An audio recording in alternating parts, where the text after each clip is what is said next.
Welcome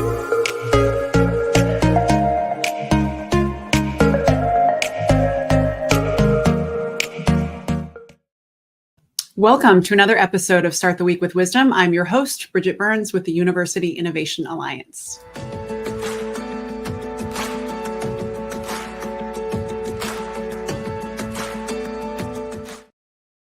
Each week we team up typically with a journalist, but today I get to go solo to have a conversation with a leader in the field that we think you should hear from and learn from about the experience of leading in this complex time, but also to distill a sense of their perspective and their wisdom. So that's why we call it Start the Week with Wisdom on a Monday. Try and keep it as positive and light as possible.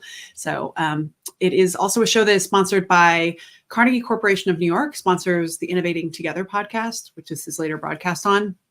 But the show itself, Weekly Wisdom, is sponsored by Mainstay, which is the student engagement enrollment platform that has engaged in randomized RCTs and external validation research that really proves that it works, which is super important because a lot of tech companies don't have that. And it's really valuable to make it so that you actually know that their product works. One of the things that we've seen is their studies they've done where with Georgia State, for instance, in the Alliance, that they've been able to improve their summer melt. They've reduced it by 21%, and they were able to retain 1,200 additional students that they otherwise would have lost. So if you don't have a chatbot that is working great for you, you should think about looking up the other data and results at mainstay.com. But now I'm excited to introduce to you my guest, who is someone who we randomly met, and I was so excited to talk with you that I was like, we got to have you on the show. So you are the Vice Chancellor of Vanderbilt University, Cybele Raver, but you're really the Provost. You're the Provost of Vanderbilt. Thanks, Bridget. It's great to be here. It's great to see you again. And yes, I am one of several vice chancellors, but the only provost. So, well, I'm sure it's a very difficult job in this moment. And so I'm so excited to chat with you about that. And before this, you spent a long time at NYU, and you also oversaw your own lab for 20 years. So we'll get into some of the expertise that you bring to from that prior world that directly informed your work today. So, but first, I just want to get to know you. And so I want to hear, you as a leader. We rarely talk about these things. We somehow think that people just kind of teleport into leadership, and we don't talk about exactly what made you want to be a leader and what informed that experience. So I am curious about, for you, what has your flavor of leadership, where do you think it came from? That's great. Thank you, Bridget. I mean, I really want to say that it's a great opportunity to reflect on leadership. I think you're right. We don't get a chance to talk that much about it, and especially about the more positive aspects of our job. So this is a great opportunity. And in terms of my leadership, I think I learned a lot actually running my own lab and serving as a quantitative social scientist, really trying to address key pressing social challenges using both rigor and really tackling relevant questions. And that idea that it's not a false dichotomy, that you can do actually really highest caliber scientific and scholarly work while also addressing the pressing questions of our time is really what informs my leadership style. A really strong sense of both bold intent and an expectation that we deliver evidence and that we deliver action, largely because that's how I found I could work as a researcher and as a scientist, but also because it meant that I could put together an amazing team. And I think we can't get there unless we build and support teams. So I'm highly collaborative in my leadership style, highly supportive of mentoring and really training up the next generation of young leaders. I think that's running a lab, running an institute, anything small like that gives you a chance to learn how to engage with a team where you actually are going to know all the people. And then later, it is a really, it's a foundational experience. I remember Michael Crow telling me that was the job that really helped inform his style. So I want to know more about the substance, though, of what you worked on, because I think it's an interesting general, what was the research topic area? So I was trained in developmental psychology. I was trained at a time and in a place at Yale for my PhD work that was very much focused on experimental psychology, where the idea was that you would bring a baby into a lab and see how an infant responded to various stimuli. And that just didn't comport or align with my own intellectual interests and my own passion for really advocacy and activism and change for the sake of, improvement of people's lives. I was really interested in and developed a different, I think, way of thinking about experiments in real world or field-based contexts at a time that sociological and economic research was also really starting to grow that area and that approach, that scholarly approach. And so we partnered with community organizations to run field-based randomized trials of different forms of support, different types of interventions to support young children's neurocognitive and emotional development in the context of poverty and income inequality. We did that for 2 decades, federally funded by Spencer and other private philanthropic organizations as well. But all to say, I think it really informed my sense that it's really exciting to do work that can kind of blow up the model of the ivory tower, that isn't about doing work for its own sake, though I respect people who do that. But I think we actually have to change the national narrative around the role of universities and our own role as university leaders in being clear that we're not only developing, the economic growth of our communities, but also the national security of our nation, and really supporting, reductions in a lot of really key, I think, threats and challenges that we face in the 21st century.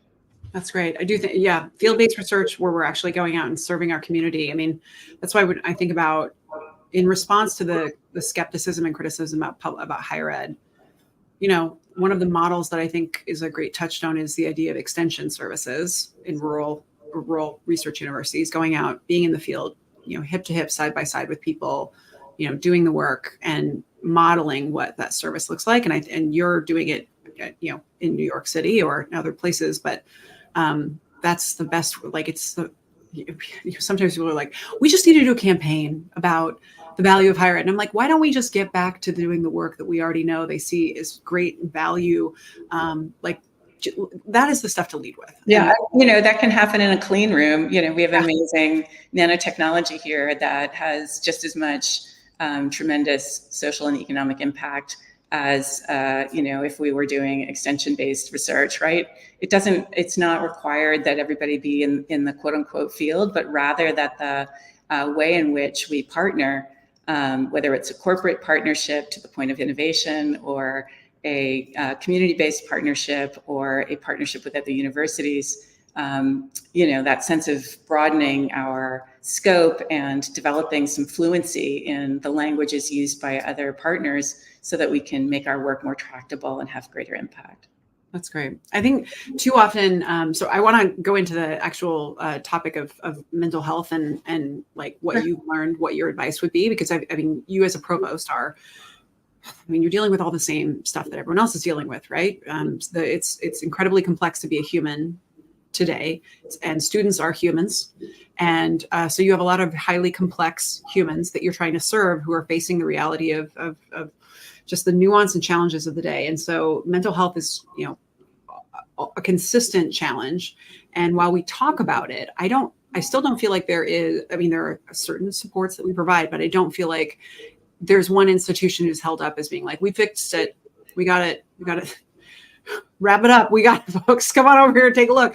I think that we mainly are good at elevating the urgent need and the importance of it and how much we discovered affects so many other things. But like, you actually spent a lot of time on this. I'm just curious about, is there anything that you bring to your daily work from your time in your lab that helps you think differently about your institution's approach to addressing mental health? Yeah, I mean, some of the very same tools that I think about for little kids turn out to be really relevant, both for thinking about a college-age population, but also thinking about leadership. Obviously, regulating emotion is super important, whether you're dealing with, preschool-age kids who are trying to figure out how to deal with the stress of learning to read, or college-age students who are facing the first time that they're going to be living away from home. It's move-in day here at Vanderbilt soon. And so there are a lot of stressed out parents and excited students who are pulling up their vehicles and unloading into our residential halls. One thing that's really great about, I think, being a provost is having the opportunity and overseeing student affairs to work with really creative team members. My vice provost of student affairs, GL Black, has built a nationally recognized model for how to support student mental health and well-being that is very much based on peer-to-peer support as well as clinical and counseling support. And I'll say that the other piece that's really fascinating is that, whether we're really young or older, there's this very interesting balance between providing sufficient challenge and high enough expectations that students feel that they have to stretch, and that they really love the challenge. That's the kind of student that comes to Vanderbilt, actually, is the student that really loves to take on a hard thing, but also a really clear set of messages that we will provide the support and the resources that a student needs to be able to master or really gain proficiency and to really have phenomenal success in that challenging area, whether it's building rockets as part of our, School of Engineering rocket team, or figuring out how to make a pitch deck for our entrepreneur club, right? That those students know that they give each other that kind of support and that our faculty give them that support. We have a very strong emphasis on belonging. And that is, from the day a student is first interested in thinking about being here to well after they graduate, because we put so much time and effort into career placement, and our alumni connections. So we really take that notion of belonging seriously, and that maps perfectly onto my expertise from developmental psychology and public policy, right? You have to have everybody at the table, and everybody has to understand that their perspectives are really significant, really important. So if you had advice for other campuses, they're trying a bunch of stuff. There's always there's like an app, we're going to do this, we're going to have better help. We're throwing everything we can to it, at it. And we're still watching the post-COVID effect, that you have all these students who were trapped behind screens, who were dealing with the scariest moments in history that they knew. And they didn't get a lot of opportunities to try and learn things applied. Like I would keep thinking about the thing that we're always trying to do is give them courage pills, because of the anxiety-inducing experience of being behind Zoom for years and not getting the chance to kind of learn in the ways that some of our other students have. So I'm just wondering what advice do you give to other leaders who are wrestling with these things in terms of the approach, because of your focus on applied research? Yeah, I think multi-tiered approaches work really well in the mental health space across the spectrum of age groups, right? That having universal supports for everybody so that you can destigmatize those supports is really important, whether that's peer tutoring. We have a phenomenal model of peer tutoring that we've actually randomized and seen benefit students' learning outcomes. Things like that. That give students a feeling that seeking mental health and seeking educational resources is normative, is acceptable, is cool or fun, all the way to much more specific and tailored and sometimes more intensive and clinically sophisticated, to be honest, support services for students when they're in really dire need. And I think knowing that then that tiered levels of support are available, you can then use that exact framework of evidence base, not only in selecting those approaches. There's no one specific approach that I would say, oh, this was my, golden ticket to all students' mental health, but rather that idea of evaluating the benefit of different approaches on the basis of evidence, and then evaluating its acceptability and its feasibility by our providers on campus. How much do they like it? How much would they recommend it? But also, how much do our students report that they really like it? We do a ton of surveying, not just because I'm a social scientist, but because we really believe in after action review and Kaizen.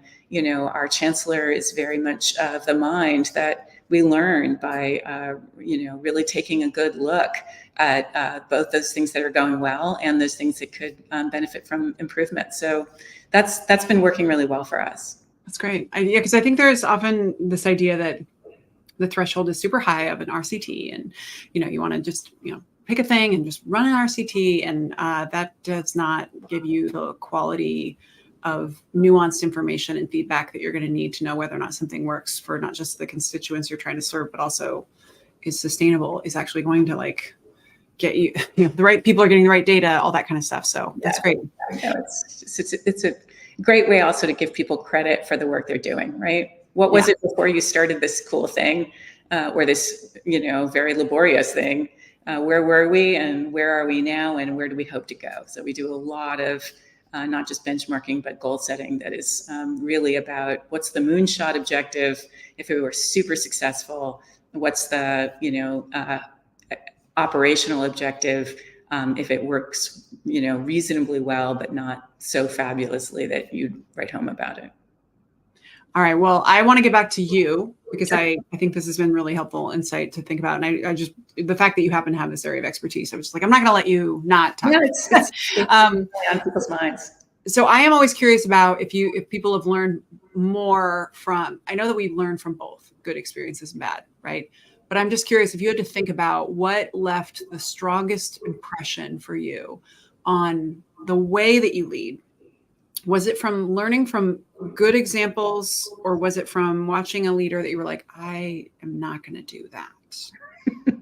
Yeah. I mean, I think as with so many of us, right, I've really learned a ton, just a great deal from different stages of my career. One particularly formative period was during my doctoral training where in the early 1990s at a really prestigious institution, there weren't that many female faculty, and there frankly weren't that many other female students in our program. And, it was tough to figure out what the path to success was going to look like. The language around leadership and women's leadership was not as explicit or clear. We had Judy Roden as a department chair, and she ended up being a stellar leader in higher ed for decades. But at the time, I generally didn't feel that I had necessarily the pages of the playbook to figure out how to navigate a career. And I remember in my head sort of pledging to myself, if I ever am so fortunate as to be in a position of leadership, I'm going to make sure that we make those pages of the playbook more easily accessible and easily legible, less opaque. So that, I think, has been really key to my leadership, to really think about how to talk about leadership or how to talk about stages, whether it's promotion to tenure or thinking about getting your first patent or other ways of licensing technology, so that it shouldn't be a mystery. It should be really accessible, and the opportunities should feel really transparently available and clear. When I'm asking folks where they, how they learned how to be a leader, if I ask a president or a chancellor, many times they will cite their prior job being a dean. Many of them were, as being really informative, because it's kind of like you're going to be a mini president, right? Yeah. A little bit. But for provosts, I often would hear their time as a department chair, because that's, the stakes, the intensity and everything. But I'm guessing am I correct that for you, it was actually running your lab was the most informative in terms of? I think actually running an institute was really very, very helpful. I actually have never been a department chair, and I've never been a dean. So for those viewers who are concerned that they have to be those things in order to be a provost, that's great. No, we need more models, because we do have a stereotype of what's steps. That said, it was great to be in a position of a highly entrepreneurially spirited unit that was responsible for faculty productivity and really being able to set objectives and benchmarks, being able to get grants for other people, being very focused on more altruistic objectives like supporting their work, and really being able to simultaneously navigate the politics of multiple departments and schools, figuring out how to navigate external pressures, and really thinking about things like budget. And it turned out I really love budget. I really enjoy figuring out how to take available resources and future projections of or hopes for resources and be able to pursue really bold aims, whether that was for $1 million budget for an institute, or now as I launch new initiatives. A couple of years ago, I launched a really large effort to dramatically increase Vanderbilt's research reputation. And I set the objective that we would beat MIT and Stanford in our research expenditure effort as a brute proxy for research productivity. And I committed $80 million to that, and we were able to hit that. So that kind of transferability of skill from directing an institute to being provost, I think, was really exciting. Yeah, I love more model also examples of different career paths to leadership roles, because we do have a stereotype of like, you have to go this rung onto this rung onto this rung on the ladder. And I would say one of the things that is, well, that's a problematic model, because we actually need people with different skills, but also like the one universal message I always get is the hardest job is chair. Just because you actually know everybody who's in like all the personalities, you actually know those people. Like the conflict, the chaos, all of that. Yep.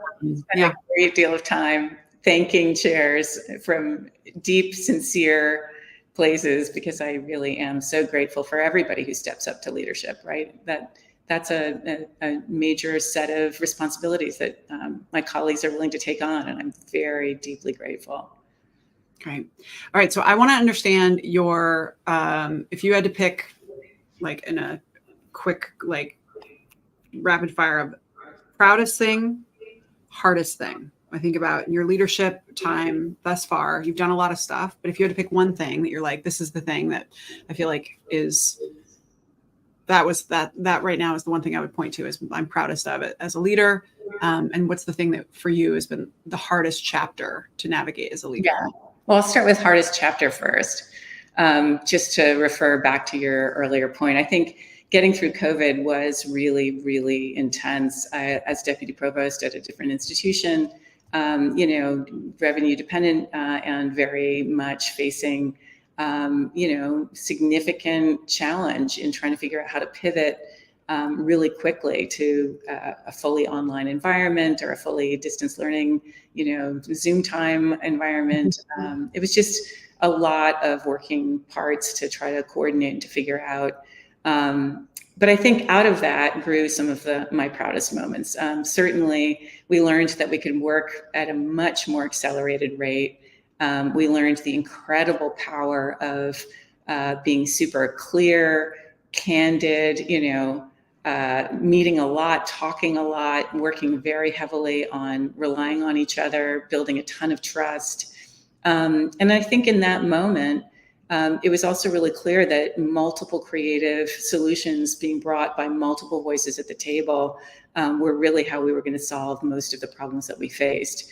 And that simultaneously we needed one or two voices, including my own, that were very, very confident and had everyone else's trust. One of the things that people kind of know me for is that I execute, that I can be trusted or counted on delivering. And that really worked well in that setting, because we had to deliver and under a high level of, time constraint and resource constraint. And it was, a scary time, but it also taught us a lot about leadership. So that's I think the hardest moment. I'd say in terms of pride, there's a couple of things I'm proud of every day, and each of them are different every day, right? I love my job, and when else in my career have I gotten to start a new college of computing, which we announced last year? Or this morning I was meeting with a corporate partner on how to deploy undergraduates who want to think about climate, environment, and sustainability to work with high school students in Metro Nashville, to work with this corporate partner, Bridgestone, to figure out, what particulates are left by tires on highways that are polluting the environment, and how could we clean that up? That's just a super exciting moment where I feel proud, but I feel really proud of everybody else, and really lucky, frankly. That's great. All right. Well, I You made me think about this image that I was trying to find, which is from it's Van Gogh, his the yarn that he used to learn how to paint, and it's basically this analogy that like during the really difficult times you learn skills that you don't understand, and then only later in life do you appreciate how they've influenced how you do your work. And like I think COVID affected us in ways that made us begrudgingly more efficient in some places, able to be more focused, able to navigate change probably better. But boy, we didn't like it. It's like it was like just this begrudging progress, I guess, is what I took from what you were saying earlier. And I was like, I really feel like that's resonated. I want to wrap with our rapid fire, which is Sure. Advice, the best advice that someone else gave you that you most frequently rely on in your career. I think a lot of advice is really important, that we share, that we actually give each other. That I love this question. One piece of advice that a colleague once gave me is know your value when you walk into the room. She was talking about brand and thinking about, how do you want to carry your what you're known for into the room. And I think a lot about that, especially as I mentor junior leaders. What are you really excited about? What do you feel like you're good at? And leading with that so that your ideas don't get lost in the fray, your contributions don't get left to the end of the meeting, that you are doing all your good things of listening and making room for others' ideas, but also a lot of the time, I think we are trained to be risk averse or cautious. And I think leadership really requires a level of bold, stepping forward ambition that I really appreciate. She gave me that advice, or gave a group of us that advice. And I think she's right. That's great. When you, so I'm sure you talk to a lot of younger colleagues all the time, or students and otherwise, who are always looking for advice from you about what they should do. Is there advice that you give that is different than that advice? And what is that advice that you most frequently are telling folks who are aspiring to roles like yours? One piece of advice that I think a lot about for both myself and for colleagues is that when we know what we're good at, for me, it's being really effective at managing and supporting teams through my leadership. It's to stretch into the areas in which we're less confident. And I think that's pretty self-evident in terms of advice. But I think that idea that for me, committing a morning a week or 20% of my time to really building strategy and making bold claims and then figuring out how we're going to get there. For me, that has been a stretch, and I now feel a lot better about my capacity to do that, to be a lot bolder in stating my ambitious objectives rather than only taking kind of comfort or assurance in my ability to execute. And so for somebody else, it might be a different set of strengths, but I think that idea that you want to not just lean on your strengths, per my previous point about, what's your value, but also that you want to lean into the things that you feel are challenging. And that includes sometimes asking, your team to give you a 360, or to be able to ask for a coach, or to seek peer mentorship or coaching from other people who are, at your rank or a little higher. So, stretch. I love that. And I also wanted to ask if there is a book that you use that's for professional development most often, that like, what do you recommend the most to people, or has had the most impact on you? The Watkins First 90 Days book was super helpful to me in my first 2 years as provost. I think we are often challenged to think about, well, if a door opens and we walk through it, how are we going to navigate that new terrain? I think a lot about Sun Tzu and sort of that notion of weather and terrain, and that idea that you want to really understand the kind of weather and terrain of the new institution you're joining is really helpful, but also thinking about what you want to accomplish in those first 90 days or those first 100 days. That's been working really well, both for me and for other newer provosts and other senior leaders who are making that jump. I'd say the other thing that I strongly recommend is, fiction, and particularly by faculty in my institution and other institutions.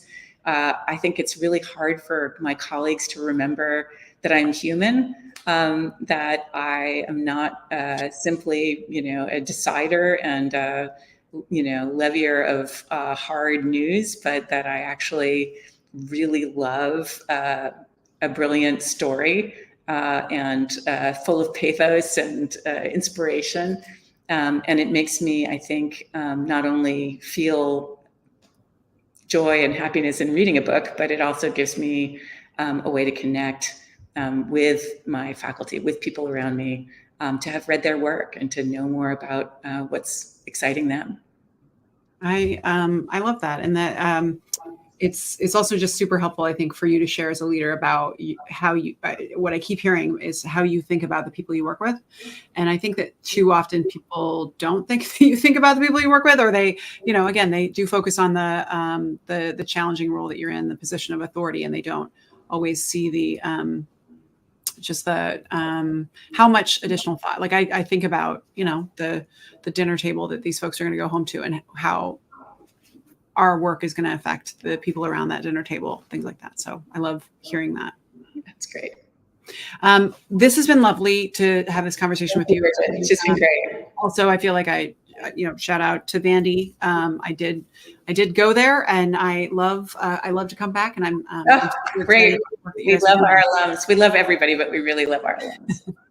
I haven't been in a while. I need to. That's a good reminder to find. Someone needs to invite me to something in Nashville again. That's great. I always am like, there are certain locations where you're like, I'm not turning that down, even if that event is not amazing. We're probably, we're making significant effort to really strengthen our corporate and founder connections. We're really interested in and building a more strong foundation for innovation more broadly. So yes, I was just gonna share that. So for folks at home, I have a Google alert on University Innovation Alliance because I want to know how we show up in the news. And so I saw yesterday that there was a big announcement coming out of Vanderbilt that had to do with the words university and Innovation Alliance. Now, it was not actually those words in the same phrasing, and it was about that you're announcing it's more than an innovation district, but you're coming up with a different approach to serve the long-term leadership needs, I think, positioning for Nashville. Leadership and economic growth, right? You have to remember, I remember reading this in a NBER publication. I can't find it, but I should.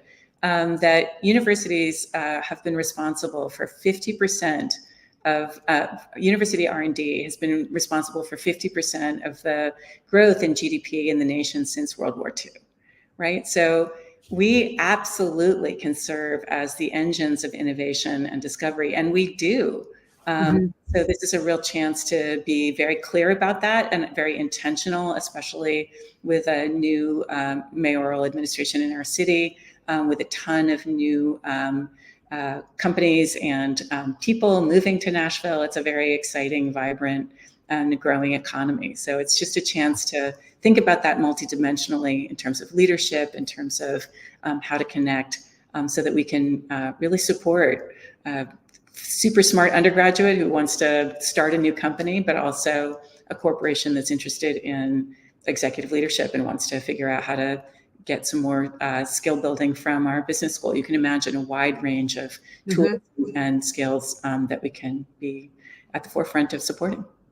Wonderful. Well, it sounds like an exciting new chapter, and I look forward to paying attention to seeing I look forward to hearing how this turns out. I think there are lots of these kind of cross-sector partnerships that are always emerging. And what I like is that each one is its own personality and its own focus and strategy. And we need a lot of those because there's no one size fits all with this, but I know that the public is looking for different ways for higher education to step up and support the long-term needs of society. And this is the kind of stuff that we need to see more of. Exactly. Totally on the same page, Bridget. Really great to talk with you. All right. Thanks so much for coming in today. It was wonderful to have you. And for those at home, we'll see you next time. Wonderful.